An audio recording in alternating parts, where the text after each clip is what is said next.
Halo, selamat sore pemirsa yang ada di rumah. Bagaimana kabarnya? Senang sekali saya Rohmanuddin bisa menemani Anda untuk 30 menit ke depan, khususnya acara berita olahraga tanah air.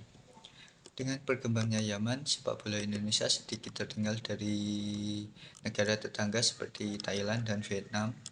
Oleh karena itu, Indonesia perlu adanya perombakan terhadap sepak bola Indonesia. Pasti perlunya ada perubahan. Belum lama kini ada perubahan terhadap pengurusan PSSI untuk memajukan sepak bola Indonesia. Erick Thohir resmi terpilih menjadi Ketua PSSI periode 2023 sampai 2027. Erick Thohir mengajak semua elemen untuk bekerja sama untuk memajukan sepak bola Indonesia yang bersih dan berprestasi di kancah internasional.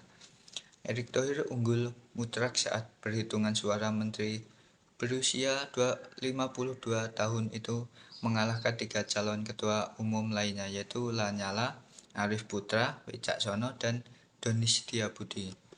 Erick Thohir diharapkan bisa membawa sepak bola Indonesia lebih baik dan berprestasi lagi dengan sebelumnya.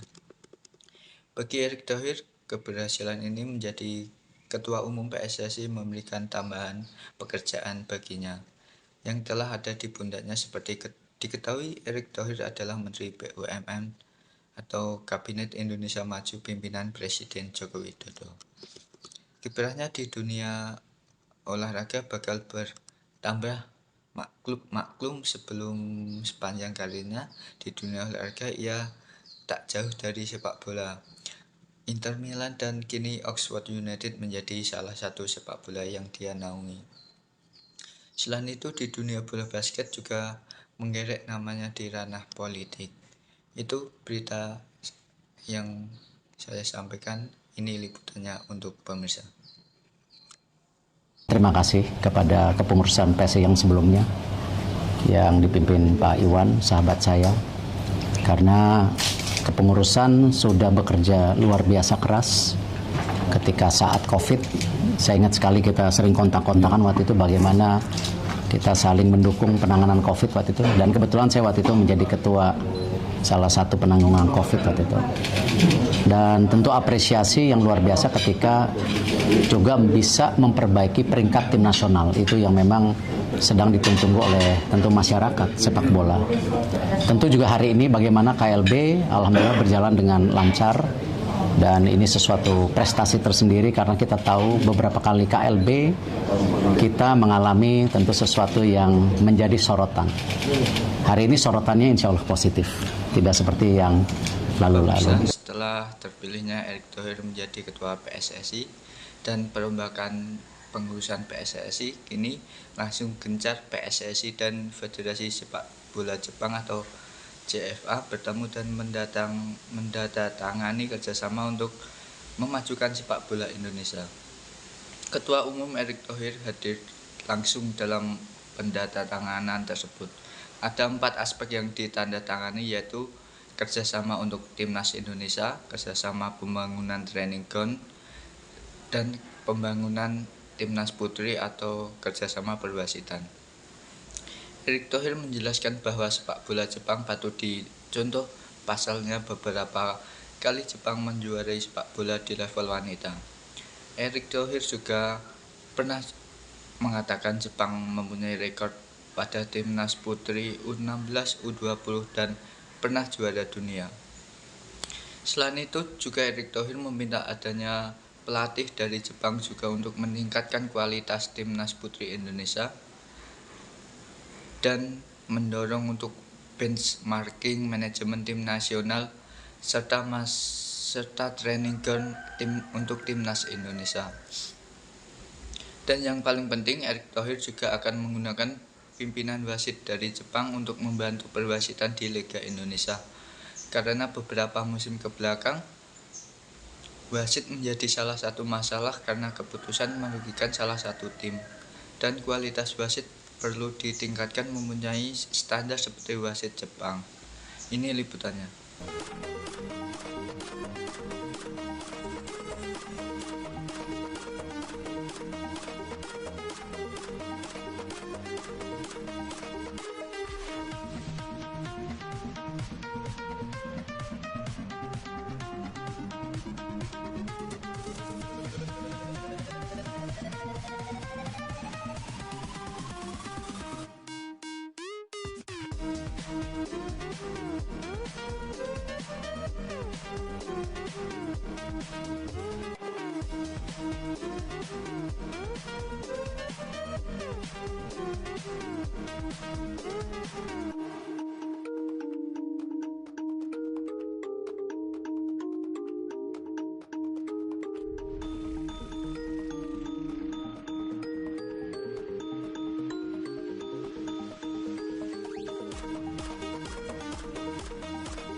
Kembali lagi bersama saya Romano Diatin dalam acara Wilrek Sport tentang berita olahraga dan sepak bola tanah air.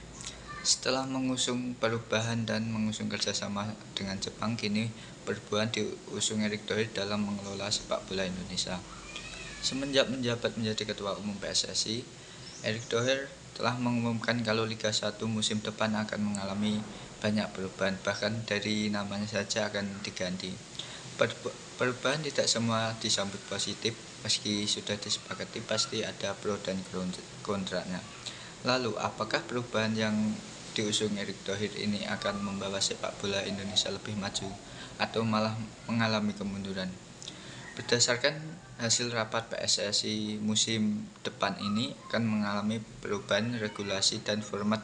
Salah satunya sistem kompetisinya dibagi menjadi dua fase, yaitu fase regular series dan championship. Pada format ini, juara akan ditemukan pada fase championship yang akan diambil dari 4 tim teratas dari regular series. Regular series akan dilakukan pada 1 Juli kemarin 2023 sampai 28 April 2024 yang bakal mempertemukan 18 tim, lalu 4 tim teratas akan berlanjut di fase championship dengan sistem knockout. Ini liputannya. Diusung Erick Thohir dalam mengelola sepak bola Indonesia. Itu sudah terlihat sejak hari pertama ia menjabat sebagai Ketua Umum PSSI yang baru. Dirinya sudah resmi mengumumkan kalau Liga 1 Indonesia musim depan bakal mengalami banyak sekali perubahan. Bahkan dari nama saja, kabarnya akan diganti bukan lagi BRI. Musim depan Liga Indonesia bakal memperbarui beberapa format dan regulasi. Salah satunya adalah penggunaan sistem kompetisi yang unik, yakni dibagi menjadi 2 fase. 2 fase itu dinamakan regular series dan championship. Adanya 2 fase ini membuat siapa yang bakal juara liga baru akan ditentukan di babak championship. Regular series akan dilaksanakan lebih dulu dari tanggal 1 Juli 2023 hingga 28 April 2024 yang bakal mempertemukan 18 tim dalam 34 pekan. Lalu, 4 tim teratas akan berlanjut ke fase championship dengan sistem knockout. Dalam beberapa aspek, format setiap tim hanya diperbolehkan mendaftarkan 35 pemain saja. Kabarnya ada 2 jendela transfer untuk kompetisi musim depan. Periode pertama dibuka pada 12 Juni hingga 3 September 2023, sementara itu jendela transfer tengah musim bakal digelar pada 1 hingga 28 November 2023. Nah, yang cukup ekstrim adalah perubahan pada regulasi pemain asing. Musim lalu, klub hanya dibolehkan menggunakan 4 pemain asing yang salah satunya harus dari negara Asia. Sedangkan musim depan, setiap klub diizinkan memiliki 6 pemain asing yang salah satunya harus dari negara di Asia Tenggara. Jumlah ini terbilang sangat banyak. Bayangkan saja apabila klub memainkan semua pemain asingnya. Legiun asing otomatis akan mengisi separuh lebih skuad utama. Jadi sudah dipastikan regulasi ini akan sangat berpengaruh pada kiprah pemain lokal. Jika 6 pemain di skuad utama sudah diisi oleh pemain asing, kuota pemain lokal tinggal 5 saja. Pengembangan di bidang teknologi juga jadi perhatian Erick Thohir musim depan. Kabarnya Liga Indonesia musim depan akan menggunakan VAR secara bertahap. Operator Liga 1 berencana menggunakan VAR mulai paruh kedua kompetisi, yakni pada awal tahun 2024.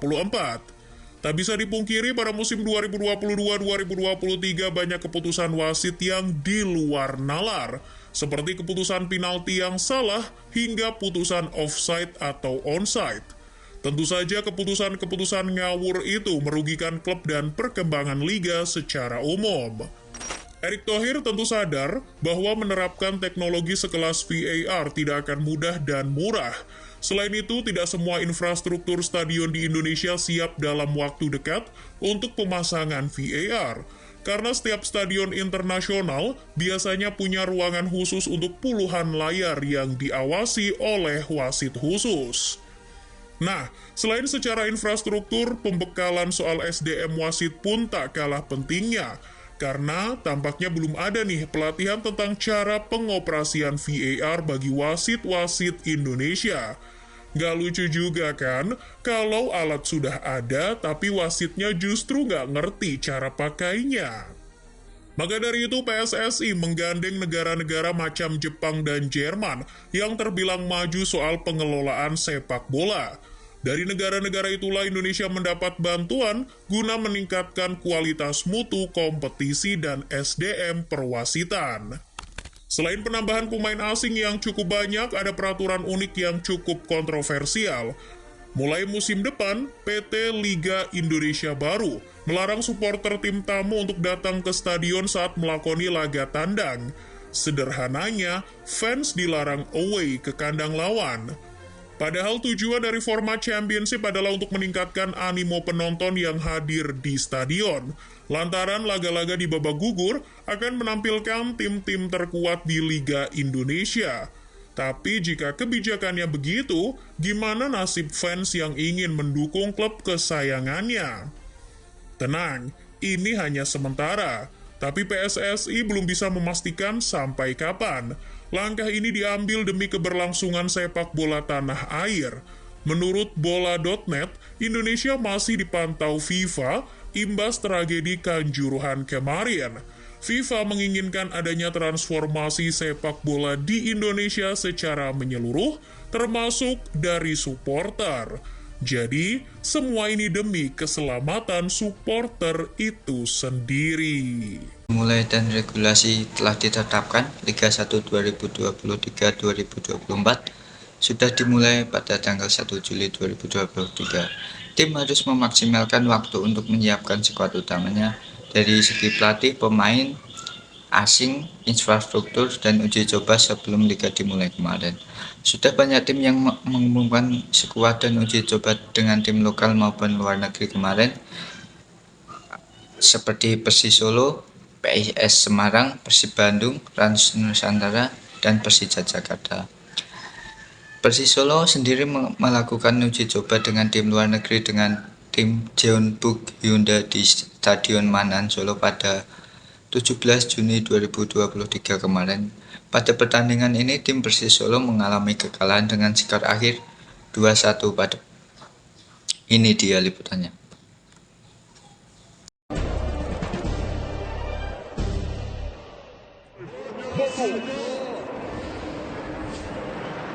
Dan sudah dimulai pemirsa, Jeonbuk sudah dilakukan. Hati-hati, tepat kali. Oh, kesalahan, hampir saja tadi masih mampu dihalau. Messi Doro, umpan 1-2, kombinasi. Di sebelah kiri kita lihat, Eki Taufik bersiap di sana. Masih Eki Taufik, tancap bola dan gol!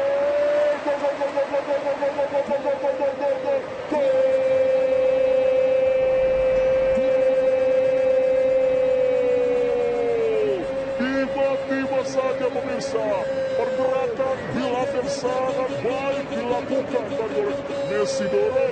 Kemudian muncul di sisi kiri Eki Taufik dan dengan tenang memberikan sebuah umpan crossing. Ramadan Sananta ada di posisi yang pas untuk mencetak gol pertamanya. Gol debutnya Persis Solo 1, Jeonbuk Hyundai Motors 0. Di Korea berbahaya sekarang. Berbahaya. Hampir saja tadi Persis Solo. Sama-sama kita akan lihat pemirsa, apakah mampu dimaksimalkan kali ini. Sudah dilakukan. Sundulan, masih melebar rupanya tadi. Masuk kali ini Eki Taufik. Ada Taufik lagi di sana pemirsa. Wah, itu dia. Aduh, hampir tadi. Dan kembali sikap.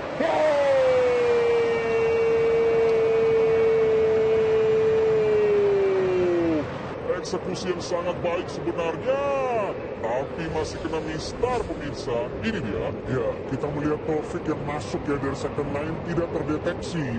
Dia memberikan umpan yang akurat. Kevin Kwan shooting di blok, tapi di sana ada Messi Doro, keras tendangannya. Mana Sunyon. Penyelamatan yang luar biasa itu penyelamatan. Series bola-bola mati rupanya dari Jeonbuk.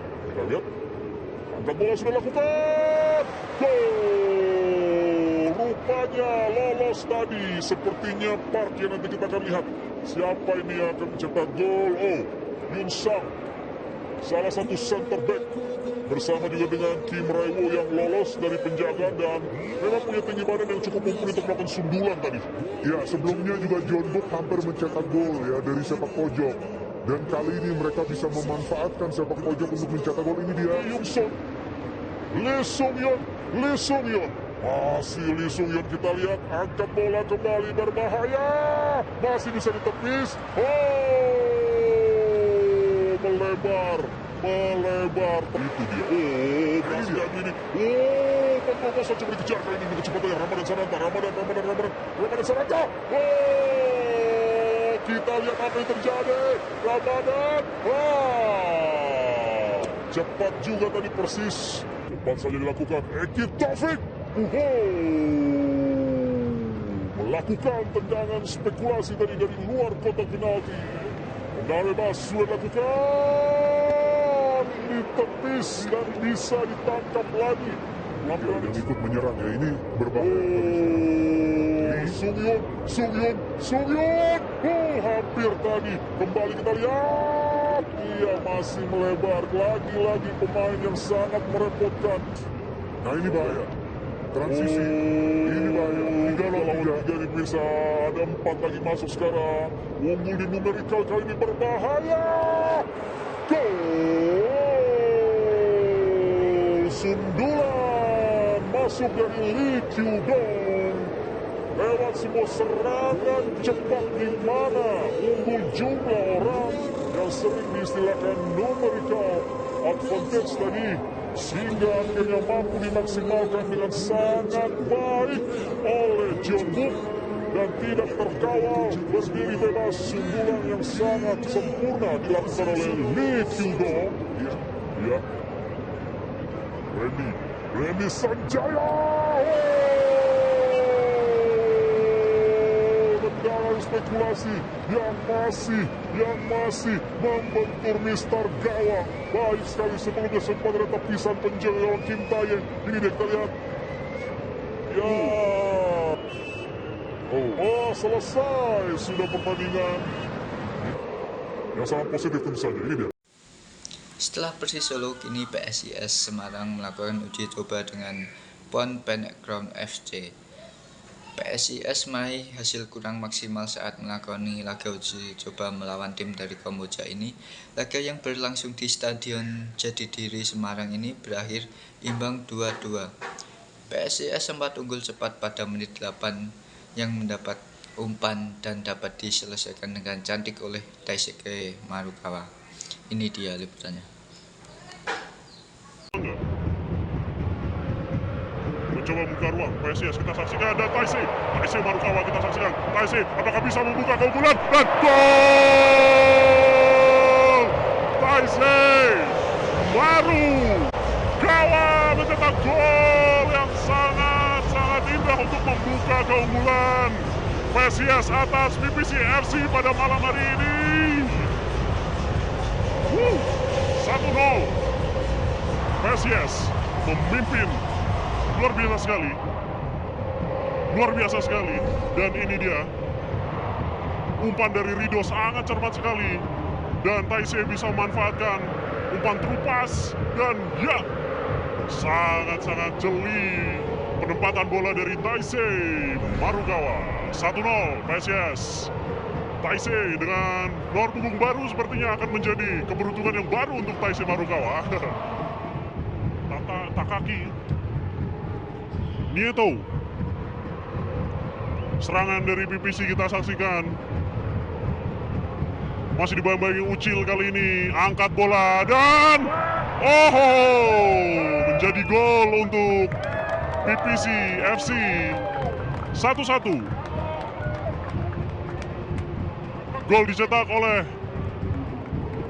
Shimizu Shintaro, pemain Jepang. Serangan di sisi kanan pertahanan dari PSIS.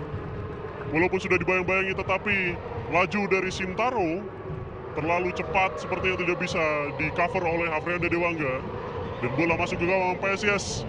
Walaupun Jala tidak bergetar, tapi skor sementara 1-1 untuk kali ini lewat serangan sayap kembali. Socevilla kali ini tendangan langsung, dan apa yang terjadi, dan gol untuk Phnom Crown FC dari skema yang sama, dari pemain yang sama, pemain nomor 21 Shimizu Shintaro. Sementara PSIS tertinggal. Ayo PSIS bangkit. Ini dia, kita saksikan tayangan ulang. Umpan jauh dan kembali diselesaikan oleh Shimizu Shintaro. Umpan dari Pach Socevilla.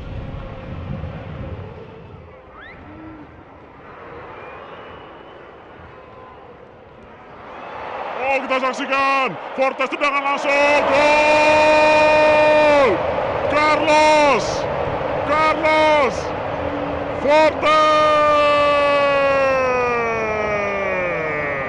memanfaatkan kesalahan pemain belakang dari Phnom Crown FC dan menghasilkan gol menyamakan kedudukan. Ini dia, langsung merespon. Fortes cerdik sekali.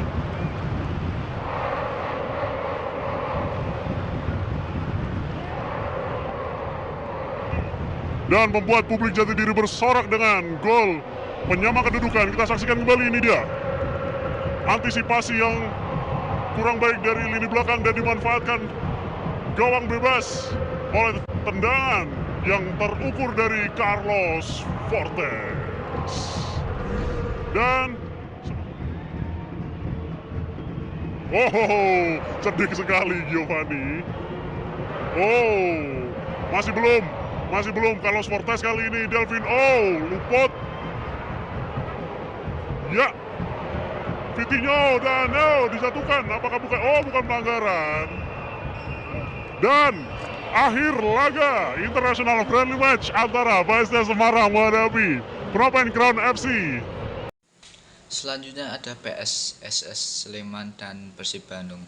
Persib Bandung ditandai imbang oleh PSS Sleman pada laga uji coba di Stadion Maguwo Harjo Sleman 25 Juni 2023 kemarin.